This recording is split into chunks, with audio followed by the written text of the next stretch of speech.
మన్యం జిల్లాలోని గిరిజన సంక్షేమ హాస్టల్లో ఏం జరుగుతోంది? 130 మంది విద్యార్థులు కామెర్ల బారిన పడితే గుర్తించలేదా? గిరిజన సంక్షేమ శాఖ మంత్రి అధికారులు ఏం చేస్తున్నట్లు?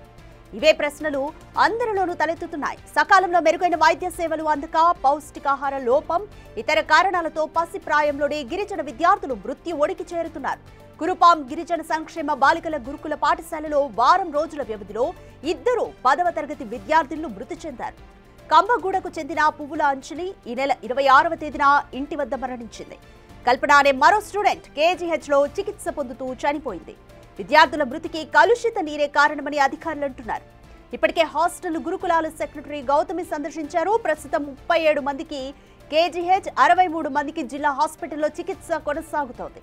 ప్రభుత్వ తప్పిదాన్ని అధికారులపైకి నెట్టే ప్రయత్నం జరుగుతోందని విపక్షాలు ఆరోపిస్తున్నాయి. ఈ ఘటనలో ఇప్పటికే ప్రిన్సిపల్ అనురాధ, ఏఎన్ఎం విజయ ఇద్దరిని కూడా ప్రభుత్వం డిస్మిస్ చేసింది.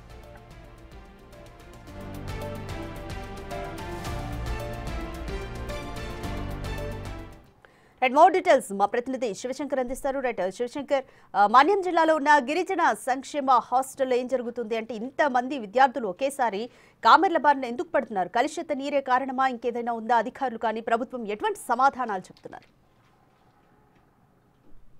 రాధిక, కురుపాంలోని గిరిజన బాలికల గురుకుల పాఠశాలలో అయితే దారుణమైనటువంటి పరిస్థితులే ఉన్నాయి. మరొకసారి మనలాంటి వాళ్ళం ఇలాంటి విషయాలు మాట్లాడకూడదు అనేటువంటి దారుణమైన సంఘటన అయితే చోటు చేసుకుంది. 2 విద్యార్థులు పచ్చ కామెర్లు అంటే జాండీస్ తో మృతి చెందినటువంటి సంఘటన అక్కడ ప్రస్తుతం తలెత్తింది. అంజలి అనే అమ్మాయి, అదేవిధంగా కల్పన, 2 విద్యార్థులు 10వ తరగతి చదువుతున్న 2 విద్యార్థులు అయితే ఈ యొక్క పచ్చ కామెర్ల వ్యాధితో మృతి చెందడం జరిగింది. ఒకరికి అంటే అంజలి అనే అమ్మాయి ఇంటి వద్ద మృతి, దసరా సెలవులకు వెళ్ళిన తర్వాత ఈ నెల 26న ఇంటి వద్ద మృతి చెందింది. అదేవిధంగా కల్పన అనే అమ్మాయి కేజీహెచ్ లో మృతి చెందింది. ఇప్పటి వరకు సుమారు 130 మంది విద్యార్థులు విష జ్వరాలు కావచ్చు, అదేవిధంగా పచ్చ కామెర్లు కావచ్చు, ఇతర వ్యాధుల ద్వారా ఇబ్బంది పడుతున్న పరిస్థితి.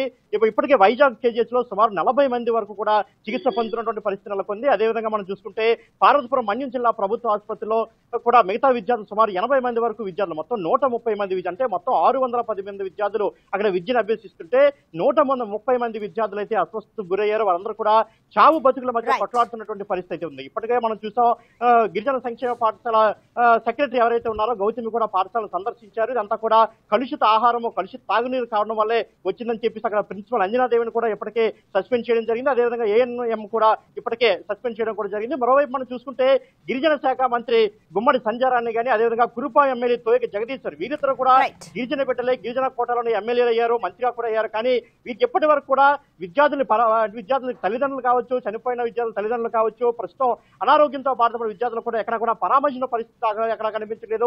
ఉమ్మడి జిల్లా వ్యాప్తంగా ఇప్పుడు ఇదే హాట్ టాప్ గా మారింది. వైసీపీ నాయకులు నిన్న కొంతమంది విశాఖ కేజీహెచ్కి వెళ్లి వాళ్ళందరినీ పరామర్శించడం జరిగింది తప్ప అటువంటి ఎంపీ చెట్టి తనుజారాన్ని కావచ్చు, గిరిజన శాఖ మంత్రి కావచ్చు, లోకల్ ఎమ్మెల్యే కావచ్చు, అదేవిధంగా పార్వతీపురంలో ఉన్నటువంటి ఎమ్మెల్యే బోళ్ళ విజయేంద్ర కావచ్చు, ఎవరు కూడా ఇప్పటి వరకు విద్యార్థుల్ని పరామర్శించిన పరిస్థితి లేదు. గిరిజన శాఖ మంత్రి మాత్రం కలుషిత తాగునీరు ఎక్కడ లేదు, ఆర్ఓ ప్లాంట్ బాగానే ఉందని స్టేట్మెంట్ కూడా ఇవ్వడం జరిగింది. కానీ నిన్న ఆర్ఓ ప్లాంట్ మళ్ళీ తిరిగి కొత్తది వేయడం, గౌతమి సెక్రటరీ వచ్చిన తర్వాత కొత్త కూడా వేయడం జరగడంతో అనేక అనుమానాలు అయితే తావిస్తున్నటువంటి పరిస్థితి కనిపిస్తా ఉంది. ఎక్కడ కూడా ఏ ప్రజాప్రతినిధి కూడా పట్టించుకునే పరిస్థితి. అయితే ఇటీవల పవన్ కళ్యాణ్ కూడా మరో 2 రోజుల్లో వచ్చి విద్యార్థుల్ని పరామర్శించే పరిస్థితి కూడా ఉందని మనకు చెప్పుకోవచ్చు. రాధిక.